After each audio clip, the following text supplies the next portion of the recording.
And we're joined now by Ohio Republican Congressman Mike Turner. Good morning. Good to have you here in person. Thanks for having me.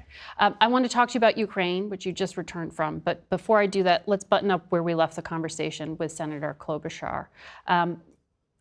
FBI Director Chris Wray was twice spoken about in public statements by the president yesterday, and he said he has some explaining to do. He seemed to be connecting it to the FBI and January 6th. Are you at all concerned by the former director's actions?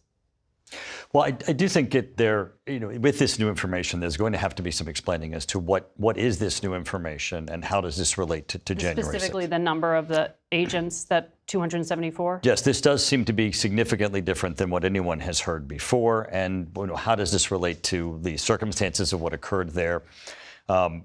Certainly, Kash Patel, as he's bringing this forward, this is going to be information that I think does relate. It really does go to everyone's confidence of what we currently know about that day. There's been a number of investigations and a number of people who've looked at this. Yeah. This certainly is concerning, and I think it is but what better. Part is concerning because that Inspector General report said months ago that there were several hundred FBI agents who responded after the Capitol Police asked them to be there. But it's the issue of what was their role? What did they do? That aspect, I think, certainly, as we look at this information, as the FBI looks at the information, is it the same? Is it the same information that has been looked at before, or is it different? And that certainly bears a review, and that, I think, will occur. So when the president says Chris Wray has some explaining to do, how do you interpret that? Because the Inspector General report is public. Kash Patel said those individuals were there. It's not standard to send them, but it was disclosed they were there after the information comes forward. Obviously, the current FBI director and the FBI is going to have to come forward with the information. That information will be reviewed, and then ultimately, the FBI is going to have to, and I think that the prior director will have to explain how this information relates to what we've looked at before. And it's either going to be the same and prove that it is as everyone believed the circumstances were before, or it's going to be different. And at that point, we're going to have to look at how does it relate to what we believe we knew, and how does it relate to what we now see? But we don't know, because I have no information. I think no one else has any additional information besides what the news reports are. And we'll have to review what that information is. But just to be very clear, because it is such a dangerous information environment in so many ways, you are not in any way suggesting that the FBI was secretly agitating, which is what the president said, the attack on January 6th. I'm not suggesting anything, and I don't think you are either. I think what we're both suggesting is that this currently is in news reports, and those news reports certainly bear a review of the information that's going to come forward. And that information is either going to tell us that it's the same information that has been seen before, or it's going to be new information. And if it's new information, that's going to need to be reviewed. We're going to take a break, and I want to talk about your trip to Ukraine and the other side of it, but I have to do this right now, so stay with us, all of you. We return now to our conversation with Ohio Republican Congressman Mike Turner. Congressman, we were showing video there earlier of the overnight attack Russia carried out against Ukraine. You were just there in Kyiv.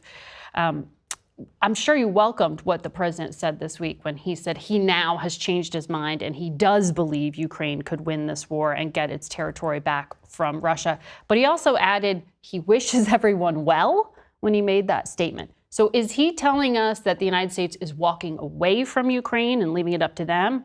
Or is he signaling that the United States is going to help Ukraine win that territory back? Well, we definitely need help. And this is part of the dirty secret that where the United States really needs to step it up. And it's part of the meeting that he had with the president of the EU Commission. The United States is providing aid to Ukraine, but at the same time, the West, the EU, and the United States is subsidizing Russia and its production machine because, we're buying from China and India that is buying energy from Russia, and the EU is buying energy from Russia. So we need to place sanctions on Russia so that we're not funding their economy, which is funding their ability to attack and kill Ukraine. So we're funding both sides of this. Unfortunately, there are those in Congress that want to stop supporting Ukraine's ability to defend themselves. Well, that'll just result in more attacks from Russia, as we saw last night against Ukraine. That's not going to get us to peace. The only way to get us to peace, and Trump's vision of peace, is to impact their ability for production, to stop subsidizing Russia's economy and their ability for production and killing Ukrainians, and that's to adopt Lindsey Graham and Brian Fitzpatrick's bill that would impose sanctions, give the president the ability to impact Russia's ability to wage this war and get us to peace. But Speaker Johnson has said before that he would put that bill to a vote. He just hasn't. And he said, oh, I need the president to greenlight it. That's not true. He has a veto-proof majority. We've had Senator Graham on this program a million times telling us this is set to go. Just give us the green light. Did Speaker Johnson respond to your request to move? No, and the momentum is here. We need to do this now. The president doesn't need to give us a green light. He's not a red light. Well, the last time not acting on it. and we're coming back, and we need to do so. We need to do so now. The last time we put on the floor the bill that would have stopped funding Ukraine, over 300 members voted for it. If we put the bill on the floor to put sanctions on Russia, stop funding their economy, it would be similar. Over 300 members would vote for it.